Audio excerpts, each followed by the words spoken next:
And we have so many reasons to thank him. Amen. Just waking us up this morning is a reason to go back and say thank you. Amen. Because he's been good. He's been good. He's been good. If you turn with us this morning to the book of Hebrews, the second chapter of Hebrews.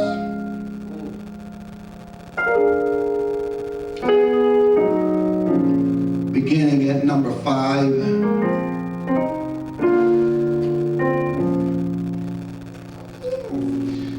And the word of God reads, it says, "For unto the angels had he not put in subjection the world to come, whereof we speak. But one in a certain place testifies, saying, What is man, that thou art mindful of him? Or the son of man, that thou visited him? Thou madest him a little lower than the angels. Thou crownedst him with glory and honor, and didst set him over the works of thy hands. Thou hast put all things in subjection under his feet. For in that he put all in subjection under him, he left nothing that is not put under him.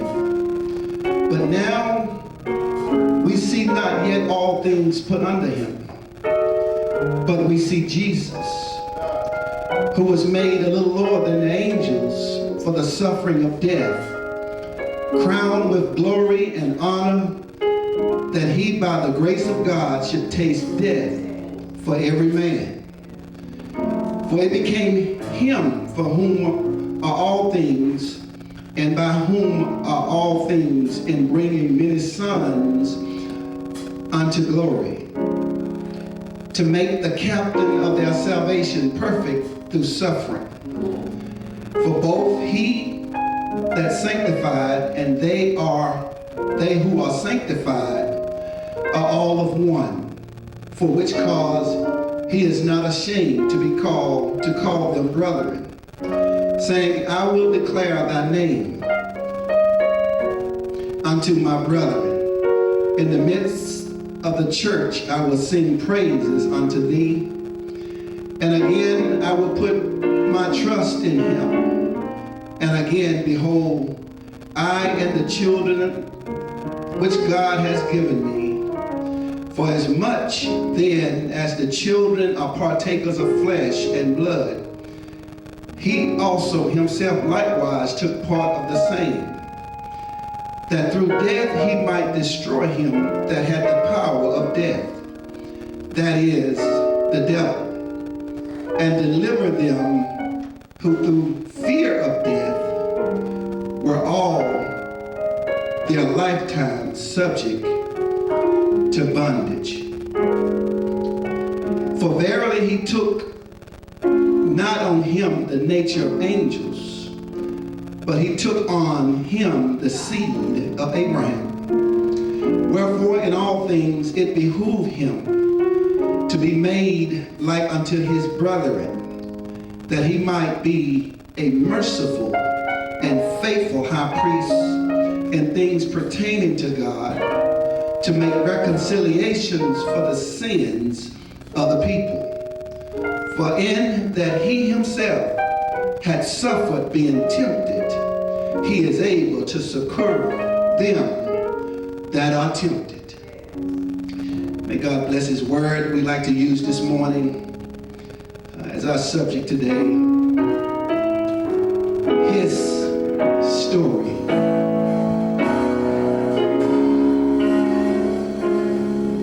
His story.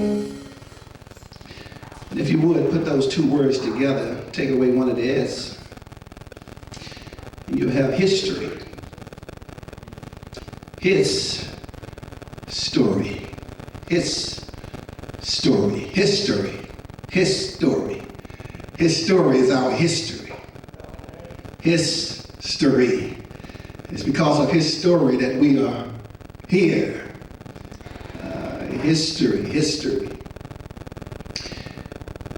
From this word of God, it allowed us to just reminisce and just think about the goodness of God and just think about all that God had done and think about his purpose, think about that he's done great things in our lives. But really, when it all boils down to, when we think about God's word, we actually think about Jesus' death, burial, and resurrection on the cross.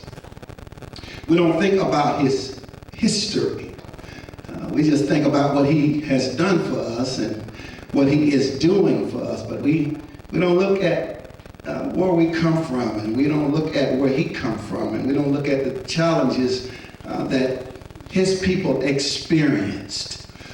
And something that is trending right now, I'm sure it has been for some time, but it's really trending today, and that is people are in search of their ancestry.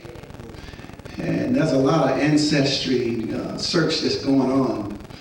People want to know where they come from, especially we as a people, because we hear now the people that we came from, from Africa, or from that land where we come from.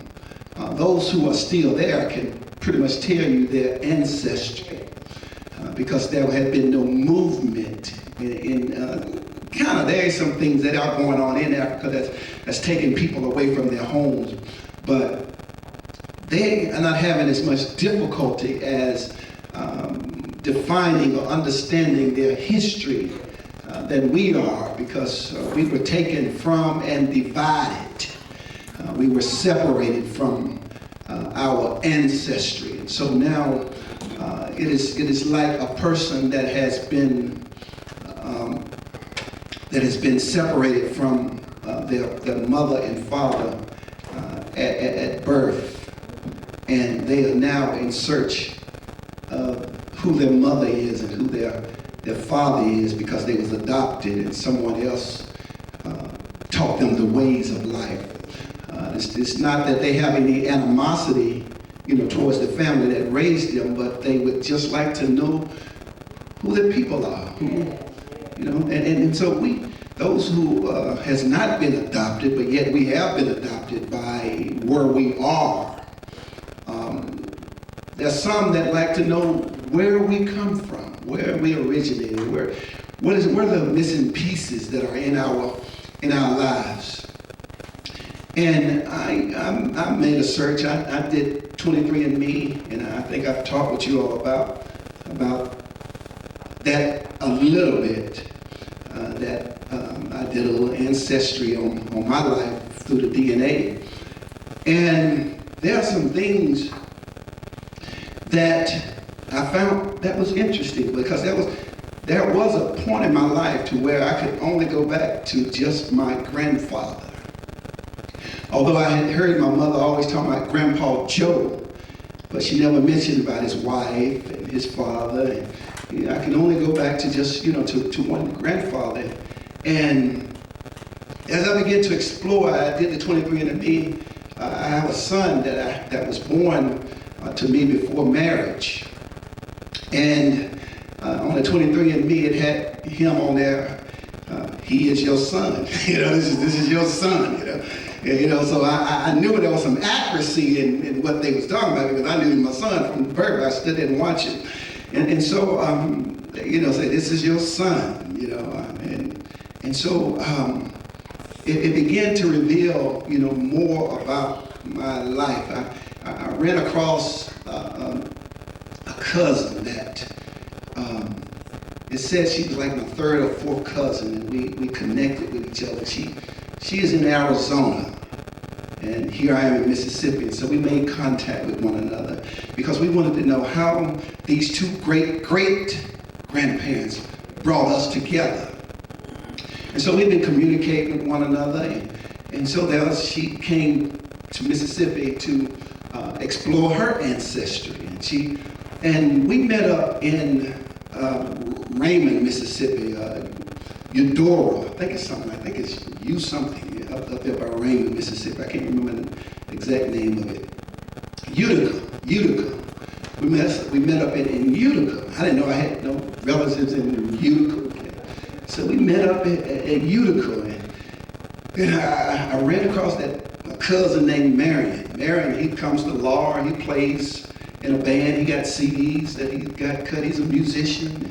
So I learned about Marion, and there's Carlton, his cousin, my cousin, now that I'm coming. He's a public speaker. He goes around talking in different areas about particular things.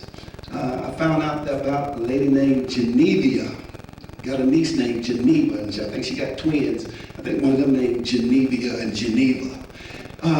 Come to find out that during those times, that when they have children, their children would be named either after brother or sister, so that so if you got there's a lot of Docs in my family. I only knew one Doc, and that was my grandfather Doc. But then I found out there's a lot of them because they name after brothers and brothers, and sisters, and so I realized that in my family, my sisters are named after my grandmothers and named after aunts and named after these people that my mother loved. These people that, and so I'm coming to learn about my history. The girl I met, her name was Robin. She's a historian. She's an author. She's a writer. She's been exploring our family history on my grandfather's side. And so we found out that I'm 2 more steps higher. I can go to my granddaddy Doc, and I know that my granddaddy Doc Roberts and Tippy Roberts, which is my grandmother, and then go a little higher. I said Joe, because my grandma said Uncle Joe. Grandma said Grandpa Joe. So his name was Joseph. Joseph Roberts. Joseph Roberts married Mary Talbert. And what comes from Joseph Robert is James Robert. And James Robert was married to Esther. And so I'm learning, I got 2 steps higher. And so we found out that from my grandfather, Doc, he had some brothers. And one of them was named Bob. And Bob was her grandfather. And that's how we connected with one another to find out just how close of relatives we are. So in my history, I'm learning things about me, and I'm learning things about my history. While we were sitting around, I see now where I can't think of, because I'm coming off memory here. Who was it that said God is going to make bigger, Lord, make bigger the prayer of Jabez? The prayer of Jabez to enlarge my territory. And the more history I'm learning, the more larger my territory is becoming.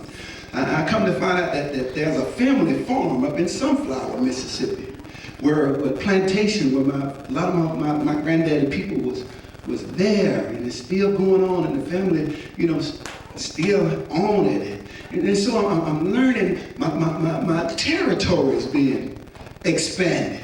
Went up to Utica, sit down, had a meal with family, and learning that I had have you ever heard of Two Gun Pete? Two Gun Pete up in Chicago, he was an infamous police officer. And you can look him up, I saw you YouTubing. Kind of find out he's some king, the territory is being, enlarged by knowing your history. In one of the things, I don't know whether how to accept this one in that DNA test. I'm gonna get on to the word, but it's blowing my mind. I was sharing with Robin. I was saying, my DNA, it says it traces me all the way back to Ramses III. kind of had some, some questions about Ramses the third in Egypt, but it explored, it enlarged my territory, and it allowed, but see, one thing about knowing the history and knowing these people, and it's really not about their fame, it's not about their fortune, but it's all about learning more about you. It's telling you about who you are. I woke up this morning, about 3 or 4 o'clock this morning, with a dream, and then I had to write it down. It gave me a tree, and in this tree, when the limbs, when there's a lot of limbs on a tree, it's easy to climb. But when the trees are high, it makes it a little bit more difficult to get on the tree. And then when you get on the tree and you begin to climb the tree, and if you in the tree just so happen to fall from the tree, you may get some bumps and bruises along the way, but as you travel down the tree, eventually there's something there for you to grab onto. There's somebody that's going to grab you. It's like in adoption. You may be falling, but there's somebody that's grab onto you to give you something to hold on to. And so history gives me something to hold on to. It ain't nothing about the fame and fortune, but it's a whole lot to do with the journey. I'm loving the journey. I may not ever get a chance to see a lot of the people that I learn about, but I thank God for the journey. We may not get this, we ain't seen Moses and Abraham and Isaac, but it's the journey. It's because what history what this message really has to do, and where it come from, is that last Sunday we talked about believe on Jesus. And in order for us to believe on Jesus, we have to know his history. Because we're believing in something that we do not see and have not seen. And see, I'm believing in some things that I have not seen. I ain't seen Grandpa Joe. I ain't seen Grandpa James. I ain't seen Grandma Esther or Grandma Mary. I ain't seen them. But I believe in them. And what makes believing in them so easy? Because I know Doc and Tippy. And I know what came from Doc and Tippy was Josephine. And I know who came from Josephine. And so knowing that, knowing when you understand your history, and when you understand, it makes things that you find that are unbelievable more believable. You hadn't seen Jesus. You hadn't seen Joseph. You hadn't seen Jesse. You hadn't seen his ancestry. But there has come a point where you got to believe. And so we need his history to believe. Belief leads us to salvation. But you got to be saved in order to believe. And to be saved, you must believe. You believe leads to salvation. But to be saved, you got to believe. Now, that's kind of, so it makes it hard to grasp right now, but belief plays a very important part of coming to know Jesus and to believe on Jesus. Because we got to know his history. And so the history begins with the creation and the fall of sin. We find in Genesis 3:15 it says, "And I will put enmity between thee and the woman, and between thy seed and her seed. And it shall bruise thy head, and thou shalt bruise his heel." Now, how do we come to this part in life? Well, we see what God created mankind. We see what God created Adam and Eve. And in the process of God creating Adam and Eve, we find that everything that God did was good. But in all this goodness, sin came from Adam and from Eve.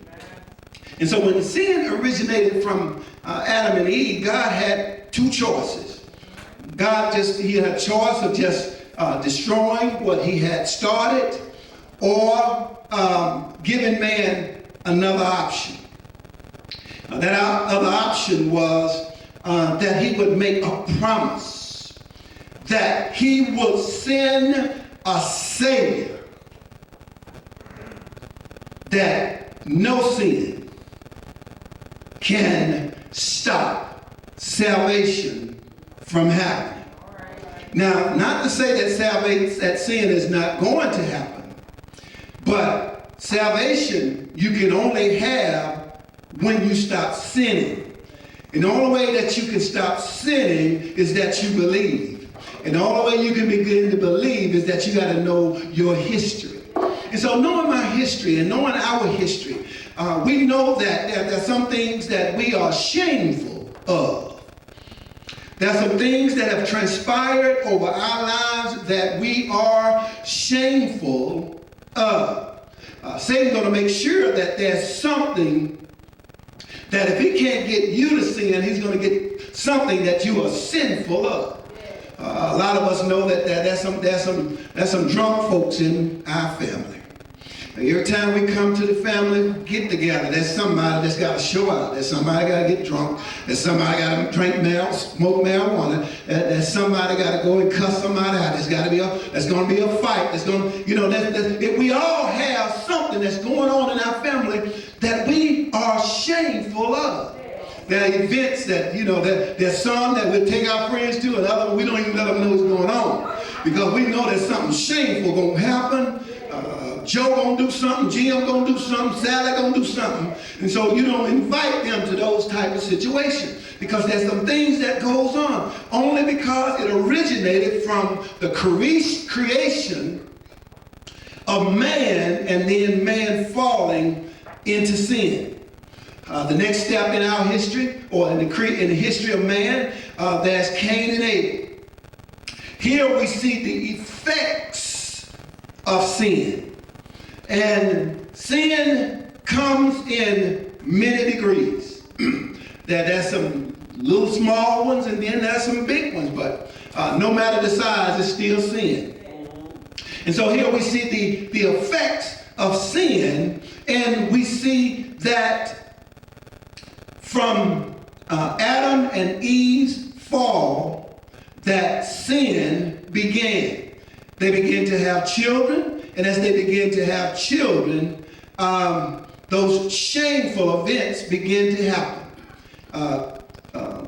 The first murder began with the child of Adam and Eve. Cain kills his brother Abel. And so, problems of man, and God says that Jesus is coming to bring about a change.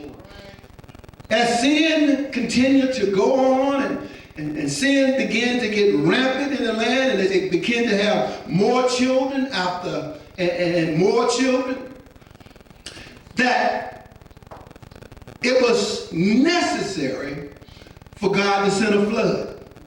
We get Noah. Noah comes along. Noah with his family. Because God says that I'm going to destroy the people of this world. But because listen, here God is bringing judgment upon the people of the world because of the gravity of the sins that they was committing. Now, if God did it that time, do you not think he's not going to do it again? If your little grandbaby did something that you asked them not to do, and you gave them a spanking for it, don't you think that they're going to be looking at you because they know they're going to do it again. They're going to do something again. But don't you think they're not going to be looking at you and expecting you to do it again? Well, the same thing here is that, God brings judgment. God brings love. God brings judgment. And when there's something that transpires in our life to the point to where God gets sick and tired of it, God is going to bring judgment. God is going to bring punishment. And so here he brings about the flood, but yet through his loving kindness. Well, how can you say loving kindness when he destroyed everybody on the earth except 8 people? I say it's loving kindness because you sitting here today. Yes. I say it's loving kindness because here we are sitting talking about the judgment of God, but yet we sit here. That requires some belief. Yes. Here God done destroyed everybody but 8. And we have over 1 billion people more on this earth from 8 people. That requires a great imagination or strong belief. And so we got to believe in God, but in order to believe in God, we got to know his story. We got to know that even though there were some bad things, some terrible things that went on in our lives, that Daddy was a drunk, but yet here I am saved. There's some problems that was in our family life, but yet my history shows that there can be a change. Shows and tells me that God will be gracious. And so here we find that 8 of them was saved based upon the promise of salvation. When he told Adam and Eve that there's a promise of salvation.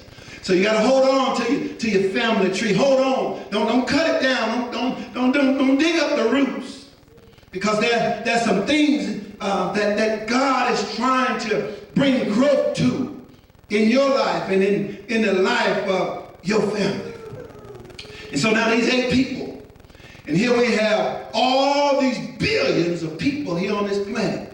We have white, we have blacks, we have Jews, Gentiles, we have Spanish, we have Mexicans, we have Asians, we have Chinese, we have Japanese. 8 people. That requires a belief in something or somebody. That requires knowing your history. In my 23andMe, my ancestry, looking at, they give you a list, a long list of people who you kin to. They go down as far as your 4th cousins, and when I was looking at it, it wasn't blacks. It wasn't just blacks.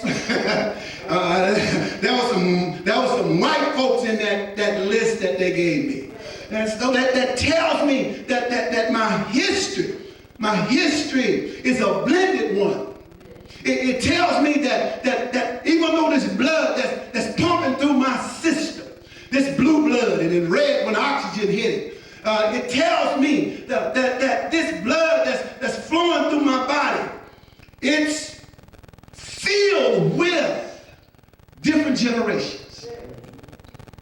How is it that a black woman can have babies to twins and one black and one white? Because in us and in our blood there is more in us than what we think. And so when we are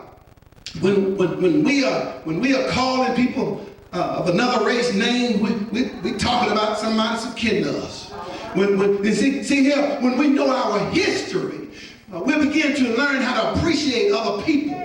We'll come to learn out that when they call you name, that they're just being foolish. That there's shamefulness in your family. There's some things that you got to turn your back on. That's just my cousin. I don't know where he stands in the line, but I got to go on, because if we allow that foolishness to take control of our minds, we'll begin to wrestle with sin, then begin to wrestle with the grace of God. And so God here had to rid the land of this foolishness. But he allowed 8 people to remain. Jesus said in Matthew 24:37, he said that as it was in the day of Noah, so it will be at the coming of the Son of Man. You see, Noah's salvation, the 8 people, that was salvation to the billions that are here now, is only a forecast of the coming salvation of Jesus Christ. Just like Noah, all the people that were saved, lost because of sin, these 8 people of Noah came and brought redemption to the billions that are here right now. And so, because of all the sin that is going on right now, Christ has come to bring redemption to those who are lost. 1 Peter 3:20 says, which sometimes were disobedience, when once the long suffering of God waited in the days of Noah, while the ark was preparing, wherein few, that is 8 souls, were saved. 21. They like figures whereunto even baptism does also now save us, not putting away the filth of the flesh, but the answer of God's conscience towards God by the resurrection of Jesus Christ, who is gone into heaven and is on the right hand of God, angels and authorities and powers being made subject unto him.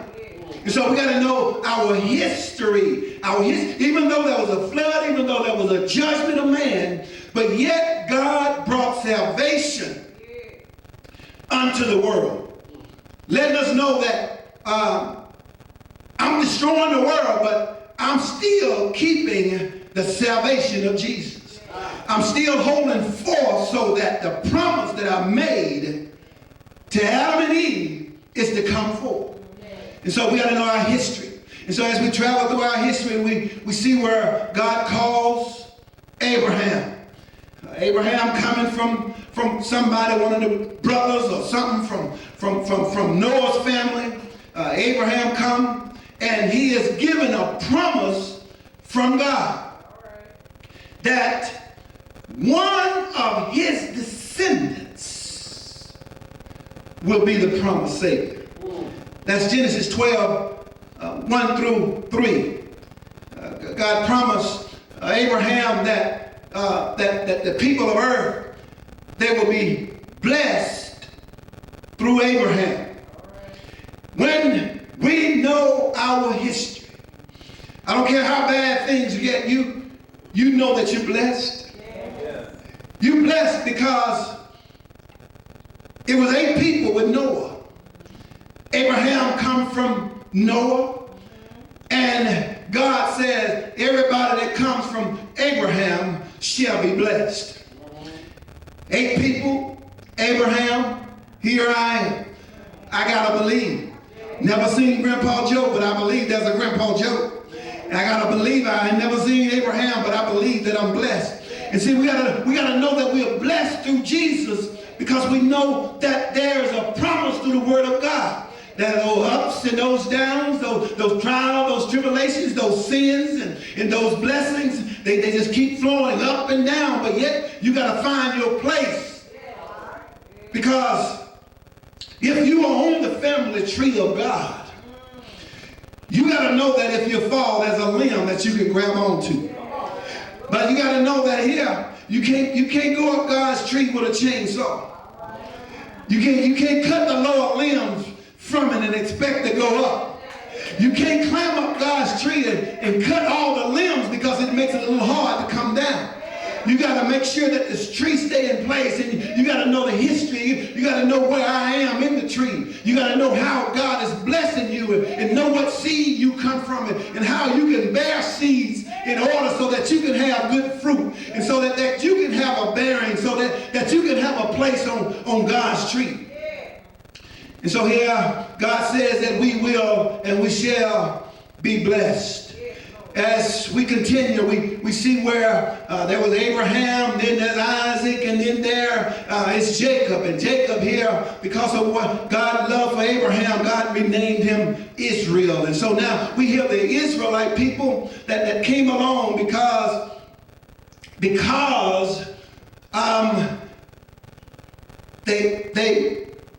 of Israel, because of Jacob.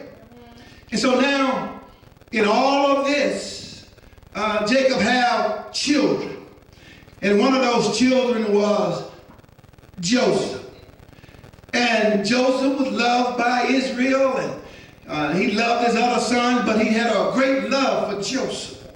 And the brothers saw the love, and they was hateful of Joseph because of the love that the father had for the son. And they sold him. They sold him. And when they sold him, God blessed him. And you know the story. And so there was a famine in the land, and Joseph was able to tell the story. And so there's a famine in the land, and so much so that it affected the family of Joseph. And then it affected the family of Joseph, and you know how they traveled. And so here we find where Joseph allowed the people to come to Egypt. In their travel, go to Egypt, blessed, live well because of Joseph. Joseph dies, new king come in place. New king doesn't know Joseph. People begin to grow and get bigger and bigger. The king begin to hear that they may try to take over. And they begin to punish the people. And they put them in exile and begin to punish them. And there they are in slavery for 430 years. God's people in slavery 430 years. If you don't know his history, you don't know his story. His story has a tendency of repeating itself. It has repeated itself, and we believe that because we know what we've seen and what we've experienced. And so now, because of God's love, because of God's grace, and because of time, I may have to cut it a little short. We got the Exodus that come, and God leads his people out of Exodus. Lead them out of bondage. Lead them out of the trials and tribulations that they've been through. God has brought us. Some writers said through many dangers, toils, and snares, I have overcome because of the grace of God, because God has brought me from a mighty, mighty long way.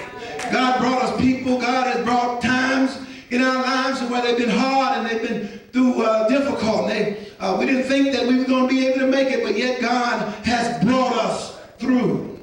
God has, and God will bring you through when you know your history. You got to know that no matter how bad it gets, God can bring you out because you know your history. It may seem a little hard to believe sometimes when you're sitting at the knee and at the feet of your mother and your grandmother when they tell you about the trials and how they had to pick corn and how they had to pick cotton and how they had to go out into the fields in the early morning and stay out there till the late night.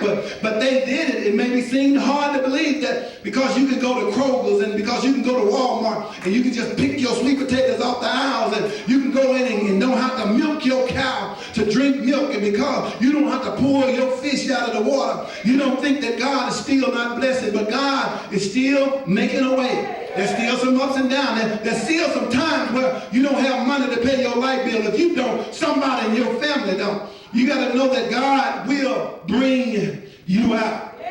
Know your history. Know that if you come to God and you begin to serve God, that there are going to be some trials, but God is just trying to make us, not trying to break us.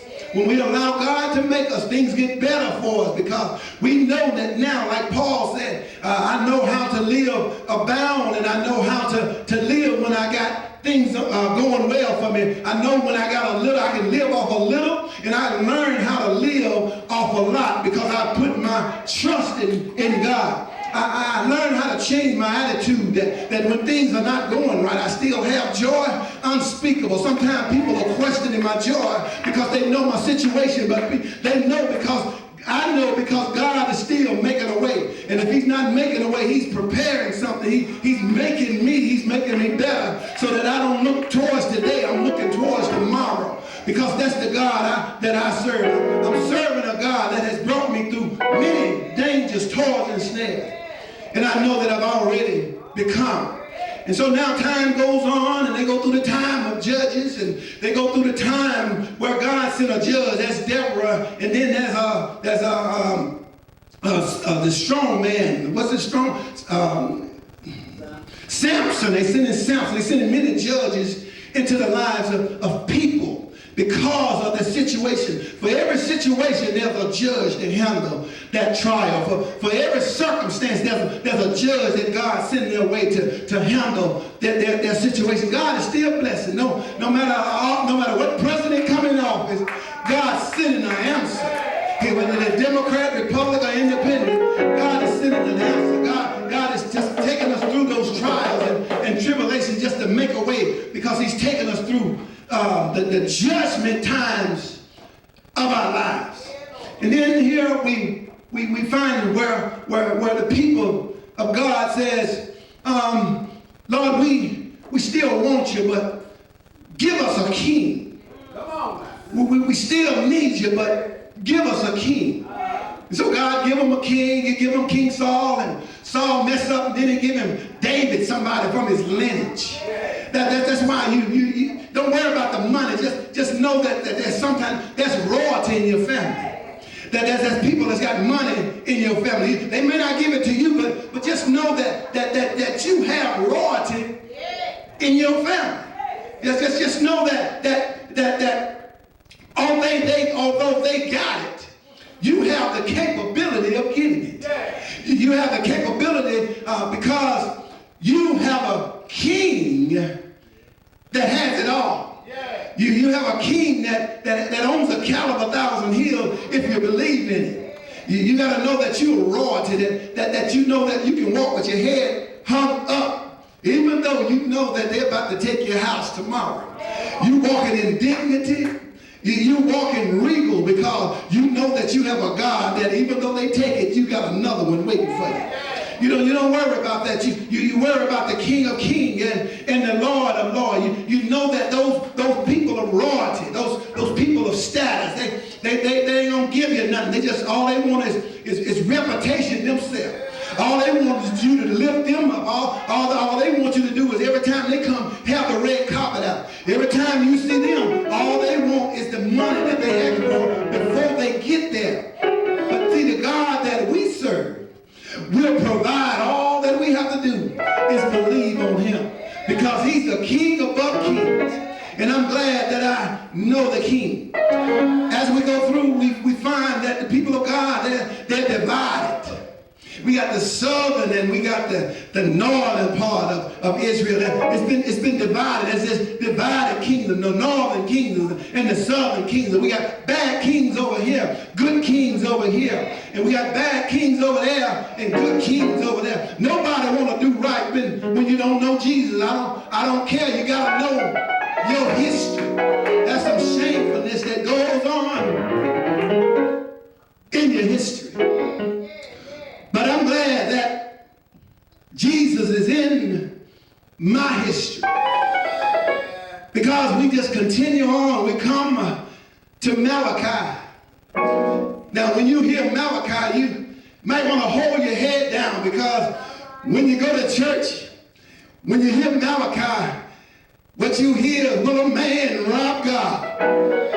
Yeah, they rob him in my tithes and in my offering.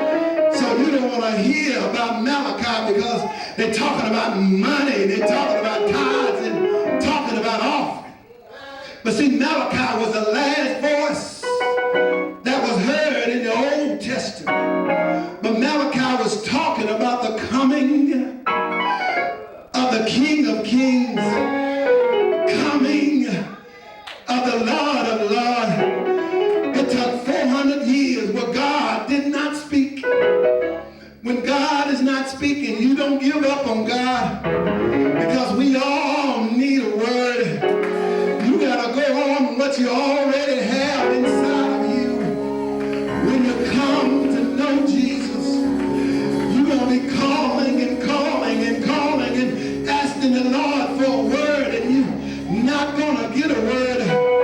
Lord, I need a sign, but you're not gonna get a sign. But what's inside of you will take you a mighty, mighty, mighty long way. When you don't have a word to preach, just say, Jesus wept. Jesus wept for my sins and your sins. Jesus wept because I done somebody wrong. Jesus wept because I'm not living like he wants me to live. You have a word inside of you, but yet the people were silent and they didn't say a word. There's some silent times in our lives.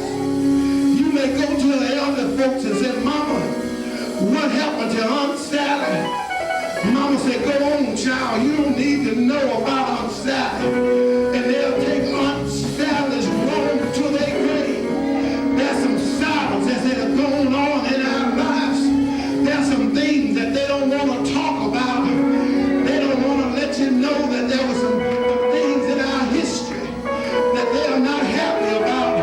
They're not pleased about. But I'm here to tell you there's a lot of things that have gone on in our history that we need to talk about. We need to let them know that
come from Adam and Eve and Abraham and Isaac and Jacob and Malachi and David and Noah, and now we have the promise of the Savior. Jesus Christ came to bruise the heel of Satan, and now we see Jesus come, born of virgin birth. He just couldn't come here right. He still had to have us to a point to where we wouldn't believe. Ain't God all right? How can a man be born when no man is involved? How can somebody have a baby and there was no sperm? Well, I'm here to tell you there was a sperm. It was the Holy Ghost. That's how the Holy Ghost will work. It just penetrates when you don't want it to penetrate. Ain't God all right? And it makes baby after baby after baby after baby. What baby is the Holy Ghost making? Well, it brings about the baby of joy when you need joy. It brings about the baby of peace when you need peace. I'm glad that the Holy Ghost just keeps spitting them out. Somebody had twins. They call them grace and mercy. Ain't God all right? Just having baby after baby after baby after baby. I'm glad. I'm glad. I'm glad. Before I believed, I would not have believed. But now that I believe, he could have come any way he wrote. And I'm still going to believe because I know his story. I know all the things that have happened. I know about the Red Sea. I wasn't there. I heard they walked across it. I wasn't there. But mother, I believe that the sea was raised. I believe that they walked across. I believe because I know my history. I'm glad. I'm glad. And so now, this Savior comes, stayed 33 and a half years, silent 30 of those years. And in the last 3, he said enough to bring about a change in my life. I'm glad I know my history. How did he bring about the change? My Bible tells me he spoke the word. He lived by the word. He performed miracle after miracle after miracle after miracle. And he could have saved himself, but he didn't. He died on the cross. That's something to hold my head down. I'm believing that we have the Savior, but now my Savior is gone. They tell me that they stressed him. Why? They tell me that that was enough. They pierced him in his side to make sure that he was dead. They tell me that when somebody is dead, they gotta bury them. They buried him in a tomb that didn't even belong to him. Everybody I know that's been buried got their own tomb. And if you dig them up and exhume the body, they still there. But I believe they put him in a borrowed tomb because they knew that they had to give it back. Everything that I borrowed, I gotta give it back. Every loan I've got, I had to give it back. Every lease I've got, I had to give it back. But when it's there, I own it.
my journey. It makes me want to cry sometimes, but it's my journey. Daddy may have cheated on my mama, but it's still my journey. Great-grandmama could have been raped, but it's still my journey. Because my journey is all wrapped up in Jesus. Because of the promise of God. Because he said the Savior is to come. And the Savior will bring about changes. Savior will bring about changes. Had a chance to talk with a deacon friend in Arkansas, and he was telling me he drive trucks, and he had a chance to go to a white man's house. While he talked with him, he couldn't even have a conversation with the man because the man was more apologetic about his past than for the reason that he was there. Because of our history, because of the history of our Savior. It's not about white or black or purple or green or blue, but because we've all done wrong. We've all have sinned and come short of the glory of God, but our history brings us to a point of salvation. Salvation brings us to a point of forgiveness. And forgiveness brings us to a point of repentance. And so we have something to repent about. We have something in our past to come before God and say, Lord, my history has not been good. But I'm so glad that there was a Savior that brings about redemption. That can destroy the troubles in my life like you destroyed the people during the time of Noah. And so I shall believe because my history gives me all the facts that I need to believe. Doors of the church is open. Doors of the church is open. Doors of the church is open. Know your history. Know your history. Just like you got brothers and sisters and aunts and uncles that's named after folks in your life, you're going to have children that sin just like them. You're going to have a lot of sinners, a lot of shame in your life. And so not only that you need to come to Christ, but they need to come to Christ. But just like our history gives us an example, we too must be an example. In the way we live, in the way that we serve God. And so when we come to know him and come to know his history, and to come to know that we have a Savior that can change our life and change how we respond to situations and circumstances, we'll see that our history will change.